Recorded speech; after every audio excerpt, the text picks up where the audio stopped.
السلام علیکم لسنرز، آج جو میں ناول ریڈ کرنے جا رہی ہوں وہ ہے بن مانگی دعا، جو کہ تحریر ہے عفت سحر طاہر کی۔ چلیے شروع کرتے ہیں اس کی قسط نمبر 18۔ وہ اپنی مخصوص سب کچھ جان لینے والی مسکراہٹ کے ساتھ ابیحہ سے اسی بدحواسی کی توقع رکھتے ہوئے تھا۔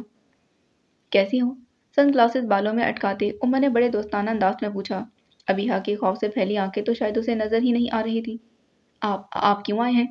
میں ڈرائیور کے ساتھ ہی جاؤں گی۔ اپنی فائل کو دونوں باہوں میں مضبوطی سے جکڑ کر سینے میں بھیجے وہ ہراساں تھی۔ عمر محظوظ سا مسکرا دیا، پھر گویا بڑے صدمے سے پوچھا تھا، اوہ ویری بیڈ، کیا میں تمہیں شکل سے کڈنیپر لگتا ہوں؟ ابیحہ نے اپنے اعصاب پر قابو پانے کی کوشش یوں کی کہ عمر پر سے دھیان ہٹا کر اپنی گاڑی والے روٹ کی طرف دیکھا۔ معیز نے آپ کو میرے متعلق تو بتا ہی دیا ہوگا، وہ بڑے اعتماد سے بولا۔ ابیحہ نے بیچارگی سے اس بات میں سر ہلا دیا۔ اب وہ کیا بتاتی کہ معیز نے کیا کیا بتایا تھا۔ میں اس کا سب سے اچھا کزن ہوں اور بہترین دوست، وہ خود ہی تفاخر سے بتانے لگا، اور ابیحہ دل ہی دل میں اپنی معلومات دہرانے لگی جو معیز نے مہیا کی تھی۔ چپکو اور باتوں کی مشین، ہر ایک سے فرینڈلی ملتا ہوں، فلرٹی ہے ایک نمبر کا۔ جی بڑی اچھی بات ہے، ابیحہ کا اس کا عمر نامہ کاٹ کر بعجلت کہا۔ ابیحہ نے اس کا عمر نامہ کاٹ کر بعجلت کہا۔ معیز نے اسے سختی سے ڈرائیور کے ساتھ آنے جانے کی ہدایت کی تھی، مگر یہ شیطان کا چیلا پھر سے آن موجود ہوا تھا۔ خیر اتنی تسلی تو تھی کہ وہ فیملی کا ہی بندہ ہے اور اسے نقصان نہیں پہنچائے گا۔ میں ایکچولی آپ سے سوری کرنے آیا ہوں، وہ نرمی سے بولا تو ابیحہ نے حیران ہو کر اسے دیکھا۔ عمر کو احساس ہوا کہ اس کی سیاہ آنکھیں کتنی خوبصورت ہیں اور گھنی پلکوں کی سیاہی کاجل کو مات کرتی تھی۔ وہ بات بھولنے لگا۔ جو میں نے کیا، زبردستی تمہارا ڈرائیور بن گیا۔ وہ جو حیران سی تھی اس کے چہرے پر پل بھر میں ہبکی چھا گئی۔ آپ کی وجہ سے مجھے ڈانٹ پڑی تھی معیز سے۔ ریئلی سوری، ایکچولی ڈرائیور کو چھٹی پر جانا تھا، مگر تمہاری ڈیوٹی کی وجہ سے وہ جا نہیں پا رہا تھا، تو میں چونکہ ایک نہایت رحم دل انسان واقع ہوا ہوں تو میں نے سوچا کہ اس ڈرائیور سے بھی بھلائی کروں اور ایک رحم دل پری سے بھی۔ وہ بے ساختہ مسکرا دی۔ عمر نے اس کے چہرے کو چمکتے دیکھا۔ وہ بلا شبہ ایک خوبصورت لڑکی تھی، بنا میک اپ کی خوبصورت لڑکی۔ ویری اسٹرینج، عمر کا ہلکی سی سیٹی بجانے کو دل چاہا۔ اور معیز ایسا ہی ہے، اکڑو اور چڑیل، تم ہی نہیں مجھے بھی ڈانٹتا ہے، مگر کیا فرق پڑتا ہے، کون سا اس کی ڈانٹ سے بدلنے والے ہیں۔ اور ہاں یہ، وہ واقعی نان سٹاپ بولتا تھا، پھر یکایک کچھ یاد آیا تو پینٹ کی جیب میں سے والیٹ نکال کر ابیحہ کا 5000 کا نوٹ لہرا کر مسکرا دیا تھا۔ ابیحہ جھیم سی گئی، وہ شرمندگی سے بولی، آپ نے جھوٹ کیوں بولا تھا؟ یوں ہی تمہاری رحمدلی کا لیول چیک کرنے کے لیے، وہ لاپرواہی سے بولا، پھر نوٹ اس کے ہاتھ میں تھما دیا۔ زبردستی، ابیحہ کو تو واپس لیتے شرم آ رہی تھی، پھر وہ بے ساختہ ہنس پڑی۔ چمکتے موتیوں کی لڑی سے شفاف دانتوں کی قطار اور اسے خون چھلکاتے رخسار، وہ عمر کے قریب کھڑی تھی اور عمر نے اس کا ہاتھ لمحہ بھر کو تھام کر چھوڑا تھا۔ لمحہ بلمحہ نزدیک آتی گاڑی میں بیٹھتے معیز کو یہی منظر دکھائی دیا تھا۔ اسٹیئرنگ وہیل پر اس کے ہاتھوں کی گرفت سخت ہو گئی تھی۔ اس نے ان کے بہت قریب لا کر گاڑی پہ بریک لگائے تھے۔ عمر اچھل کر سڑک کے کنارے پر ہو گیا، جبکہ بنا شیشہ دیکھے بھی ابیحہ کو اپنی پک ہوتی رنگت اچھی طرح محسوس ہو گئی تھی۔ معیز کھا جانے والی نظروں سے ابیحہ کو ہی دیکھ رہا تھا۔ وہ جلدی سے آگے بڑھ کر گاڑی میں بیٹھ گئی۔ عمر کے ہونٹوں پر بڑی محظوظ سی مسکراہٹ تھی۔ وہ کھڑکی میں جھکا، پھر اس نے معیز سے مسکراہٹ اچھالی، میں بھی بیٹھ جاؤں، مجھے بھی ڈراپ کر دینا۔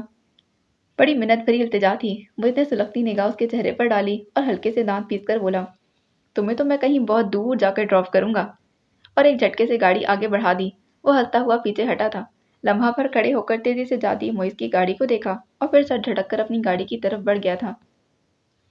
گاڑی کے چلتے ہی معیز بھی اسٹارٹ ہو گیا۔ میں نے تمہیں سمجھایا تھا کہ آئندہ سے تم ڈرائیور کے ساتھ آ جایا کرو گی۔ پھر کیا کہہ رہا تھا وہ؟ ابیحہ کا دل لرزنے لگا۔ وہ مجھے لینے نہیں آئے تھے، معافی مانگنے آئے تھے، ہمت کر کے معاملہ کھولا۔ معیز کو صدماتی حیرت ہوئی۔ معافی؟ اور عمر سوری کہہ رہے تھے ڈرائیور بننے کی جو شرارت کی تھی اس کے لیے؟ شرارت؟ کمینگی کہو، معیز نے دانت پیسے۔ جھٹکوں سے گیئر بدلتا وہ یقیناً اپنا غصہ انہی پر اتار رہا تھا۔ عمر کی گردن تو فی الوقت میسر نہیں تھی جو مروڑ ڈالتا۔ اتنے صاف لفظوں میں دی جانے والی وارننگ کے باوجود پھر سے ابیحہ کی راہ میں آ کھڑا ہوا تھا۔ نہیں، بدتمیزی تو نہیں کی تھی انہوں نے؟ ابیحہ کو خفت کا احساس ہوا۔ بےہودہ ہے اول نمبر کا، ابھی بھی اتنے پاس کھڑا تھا تمہارے۔ بے اختیار ہی وہ غصے سے بولا، مگر پھر کہتے ہی احساس ہوا کہ وہ کس کھاتے میں اتنا ٹچی ہو رہا ہے تو یکلنگ چپ ہو گیا۔ وہ مجھے 5000 دے رہے تھے۔ ابیحہ کے اگلے جملے نے معیز کا دماغ سنسنا دیا تھا۔ کس بات کے؟ وہ محجوب سے ہو گئی۔ معیز کی تیز نگاہ بیک وے مرر سے اسے وقتاً فوقتاً دیکھ رہی تھی۔ اس کا گلابی پڑتا چہرہ دیکھ کر کسی عجیب سے احساس میں گھرتے ہوئے معیز نے بے اختیاری سڑک کی ایک طرف گاڑی روک دی تھی۔ ابیحا نے چہرہ اٹھا کر حیرت سے دیکھا اور اسے گھر سے کافی دور تھے وہ لوگ۔ کس بات کے پیسے دے رہا تھا وہ؟ اور تمہارے پاس کیا کمی ہے پیسوں کی؟ وہ مڑ کر اس کی طرف دیکھ رہا تھا۔ ابیحا نروسنس کا شکار ہونے لگی، تیزی سے پلکیں چپکا کر اسے دیکھا اور جلدی سے بولی، وہ میرے ہی پیسے تھے، ان کی بہن کی شادی کے لیے دیے تھے، مدد کے خیال سے۔ معیز کا دماغ پل بھر میں گھوما۔ اس کمینے کی تو کوئی بہن ہی نہیں، ایک یہ خبیث ہے اور دوسرا بھائی امریکہ میں ہوتا ہے۔ وہ غصے سے اونچی آواز میں بولا تو ابیحا ڈر کر دروازے کے ساتھ دبک گئی تھی۔ اور تمہارے اندر ذرا بھی عقل نہیں؟ وہ پتہ نہیں کیا فضولیات گھڑ کر تم سے پیسے مانگتا رہا ہوگا اور تم فیل ہو اس دنیا میں۔ غصے کی ذاتی میں وہ پتہ نہیں کیا کیا کہہ رہا تھا۔ ابیحا کا تو دل بند ہونے لگا۔ ہاں البتہ رونا ضرور آ گیا تھا۔ آنسو بہے تو پھر بہتے ہی چلے گئے۔ مجھے کیا پتا تھا، وہ امیر آدمی ہے، مجھ سے تو یہی کہا کہ بہن کی شادی کی پریشانی ہے، میرے 5,000 ہی تھے، میں نے دے دیے، باقی میں شادی میں دے دیتی، ابھی تو نہیں دیے تھے۔ اللہ، معصومیت اور بچوں کے سے انداز میں روتے ہوئے اتنی بچکانہ سی صفائیاں پیش کرنا۔ معیز کا غصہ پل بھر میں تحلیل ہو گیا۔ وہ سیدھا ہو کر بیٹھا، آنکھوں پر سن گلاسز لگا لی اور گاڑی سٹارٹ کرتے بولا تو اب لہجہ نرم تھا، اللہ کی بندی، بتایا تو ہے کہ اس کی کوئی بہن نہیں، جھوٹا ہے وہ اول درجے کا۔ ابیحا نے جلدی سے آنسو پوچھے اور مصمم ارادے سے بولی، ہاں نا، اب نہیں دوں گی، مجھے پتہ تو چل گیا۔ اس کا انداز ہی ایسا تھا کہ معیز سے ہنسی دبانا مشکل ہو گیا۔ اس کی مسکراہٹ ابیحا نے بیک ویو مرر میں دیکھی تو اس کی نظر پرنس چارمنگ پر فدا سی ہو گئی۔ ابھی وہ غصے سے شعلے اگل رہا تھا اور اب اس کے ہونٹوں پر مسکراہٹ رقصاں تھی۔ وہ کتنے خوبصورت روپ چھپا کر رکھتا تھا اپنے اندر۔ کھڑکی سے باہر جھانکتی وہ حیرت سے سوچ رہی تھی اور معیز سنجیدگی سے عمر کی طبیعت صاف کرنے کا ارادہ باندھ رہا تھا۔ گاڑی کا ٹائر برسٹ ہو جانے کی وجہ سے ڈرائیور نہیں پہنچ سکا تو اس نے بروقت معیز کو کال کر کے بتا دیا تاکہ وہ خود ابیحا کو وقت پر پک کر لے، مگر آتے ہی دکھائی دینے والے منظر نے معیز کو غصہ دلا دیا تھا۔ اس کے آفس کا کوئی بھی کام ٹھیک سے نہیں ہو پا رہا تھا۔ ابھی بھی وہ باس کی ڈانٹ کھا کر آئی تو دل چاہا کہ اپنی ٹیبل پر سر جھکا کر خوب سارا روئے، اتنا کہ اندر کا سارا غبار ہی نکل جائے، مگر فی الحال تو غصہ نکالنا ضروری تھا۔ اس نے ہاف لیو کے چند الفاظ پیپر پر گھسیٹے اور باس کے پی اے کے حوالے کر کے آفس سے نکل آئی تھی۔ نکالتے ہیں تو نکال دیں، میں بھی کون سا نوکری کرنا چاہ رہی ہوں۔ وہ چندہ فکر مند نہ تھی، کیوں بھی جاب ختم ہونے میں تھوڑا ہی عرصہ رہ گیا تھا، خود ہی نکال دیتے تو اچھا ہوتا۔ کوئی کنونس لیے بغیر وہ یوں ہی پیدل ایک جانب کو چل پڑی۔ فی الحال تو اپنے ساتھ ہی کچھ دیر رہنے کو جی چاہ رہا تھا۔ بھاگتی دوڑتی ہنستی مسکراتی دنیا اس کے آس پاس رواں دواں تھی۔ کتنی خوش ہے یہ ساری دنیا، اور ایک میں ہوں خود ترسی کا شکار ہونے لگی تھی۔ کیا زندگی کی ساری خوشی کسی ایک شخص کے پاس ہونے میں مقید ہے؟ ہر لحاظ سے آسودگی کے باوجود ایک اور عباس کی ناراضی نے دنیا کیوں ختم کر دی ہے؟ کیا میرے لیے خوشی کا مطلب اون عباس بن چکا ہے اور اس کا نہ پلٹنا؟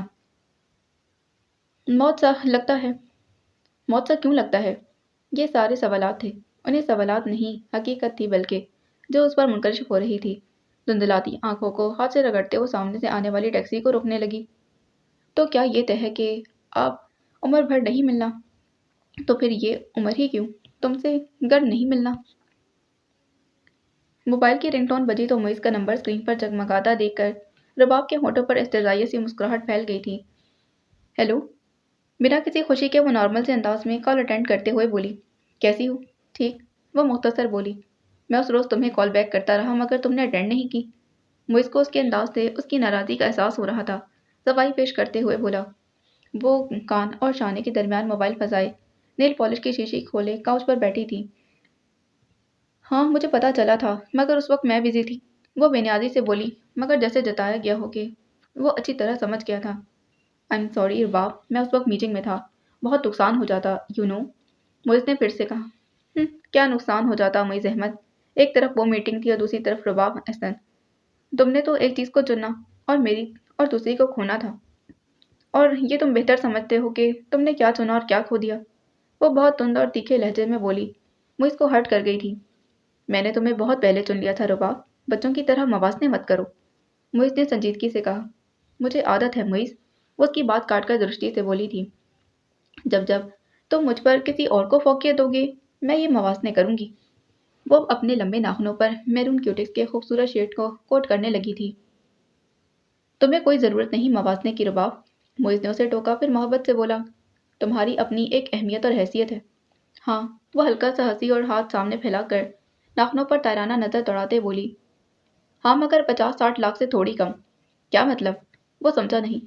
شاید اتنے ہی فائدے کے لیے تم نے مجھے اگنور کر کے اس میٹنگ کو چنا تھا معز احمد۔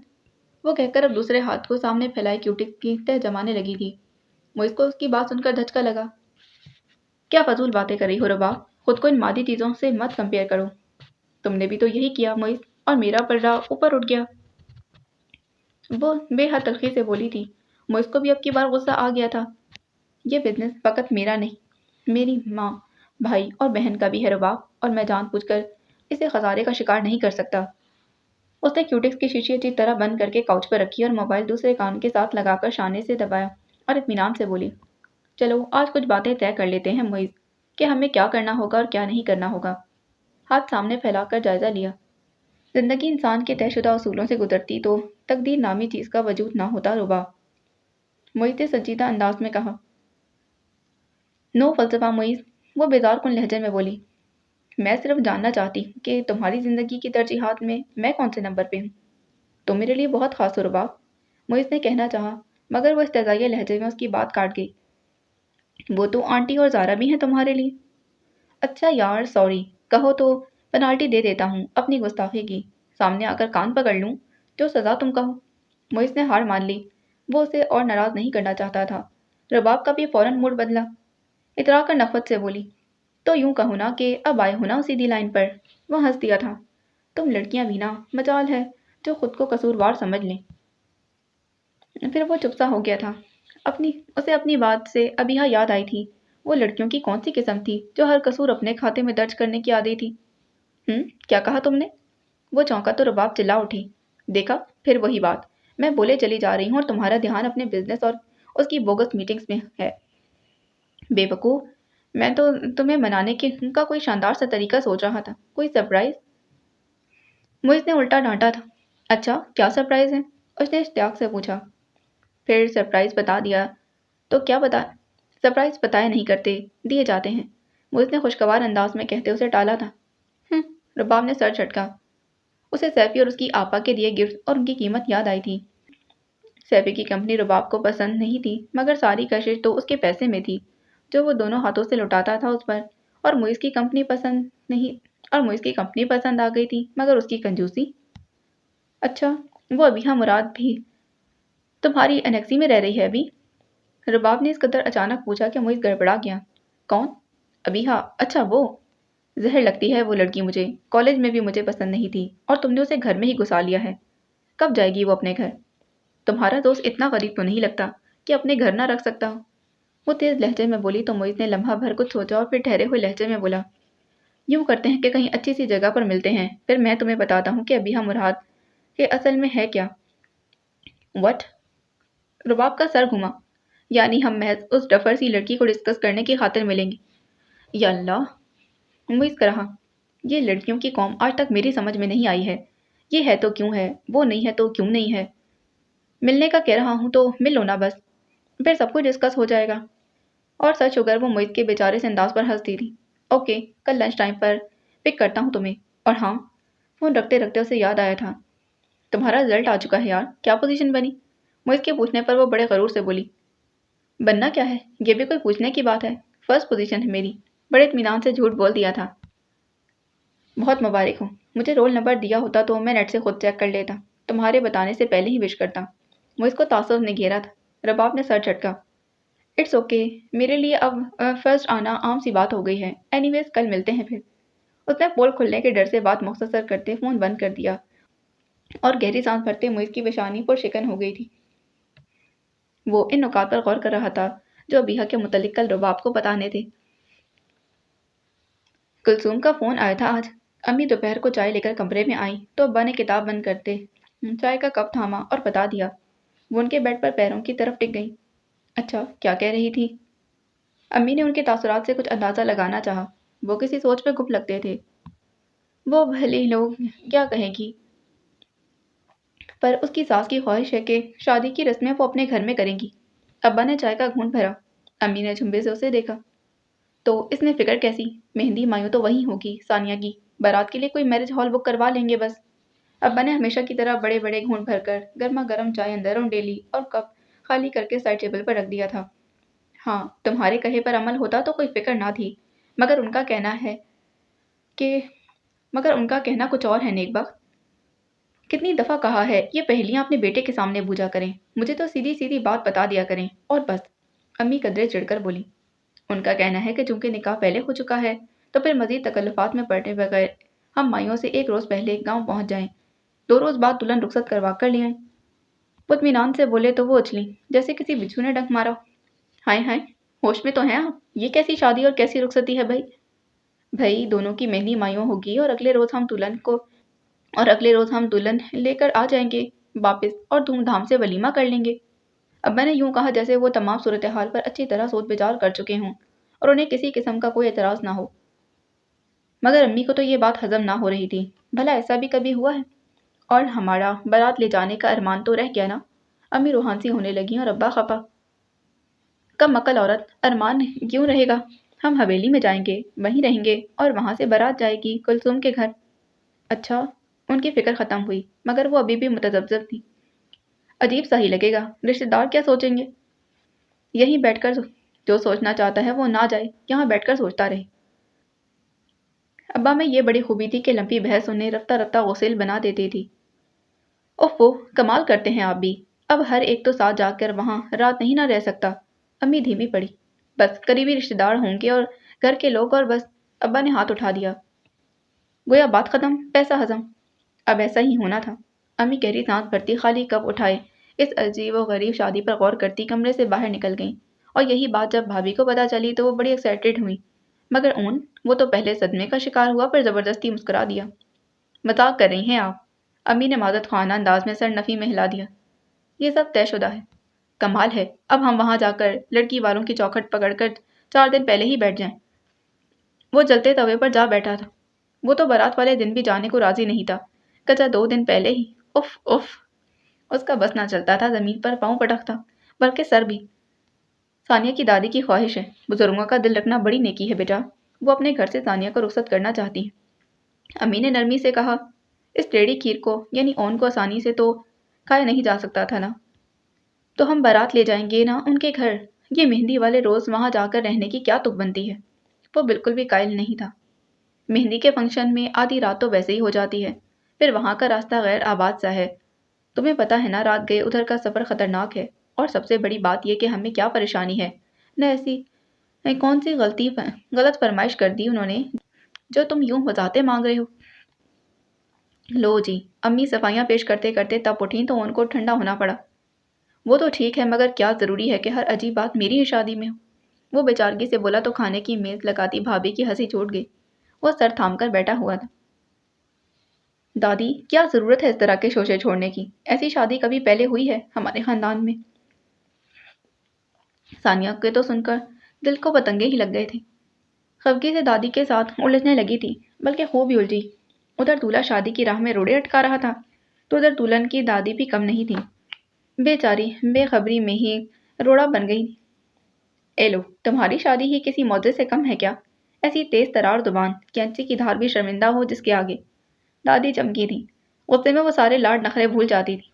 امی نے اسے خوب آنکھیں دکھائیں، مگر ثانیہ جھنجھلاہٹ میں تھی، اسے اون کے متوقع رد عمل سے خوف آ رہا تھا، اب اسی فرمائش کو بنیاد بنا کر انکار ہی نہ کر دے۔ دادی، کیا آپ چاہتی ہیں کہ میری رخصتی کبھی نہ ہو، میں ساری عمر یہیں بیٹھی رہوں؟ لو جی، جذباتیت کی تو انتہا تھی، دادی تو کلیجہ تھام کر بیٹھ گئی۔ امی نے بھی زور سے استغفار پڑھی۔ کمبخت، کیسے منہ سے بھر کر بات کر دی؟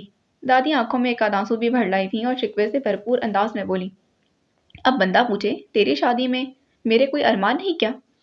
اچھی فلم ہے، شادی تیری ارمان میرا۔ ہاں۔ ثانیہ تلملائی تو دادی نے امی کو بیچ میں گھسیٹا تھا۔ دیکھ لو کلثوم، جانتی ہے نا کہ کیسے جگر کے ٹکڑے کی طرح پالا ہے میں نے اسے۔ آج دادی بیچاری نے ساری عمر پیچھے ایک فرمائش کر دی تو اسے وہ بری لگ گئی، اور ایک وہ بچہ ہے، اس نے مجال ہے ایک لفظ بھی منہ سے نکالا ہو۔ تمہارے بھابھی کا فون آیا تو میٹھے لہجے میں بولیں کہ جیسی آپ کی مرضی، سر آنکھوں پر۔ دادی تو جذباتیت میں سبیحہ خانم کو بھی مات دے دیتی تھی، اب بھی چندی آنکھوں سے اسے رواں کرنے کا پورا ارادہ رکھتی تھی، مگر ثانیہ کا سارا غصہ اور جھنجھلاہٹ تو دادی کے لفظوں نے بھگ سے اڑا دی۔ کیا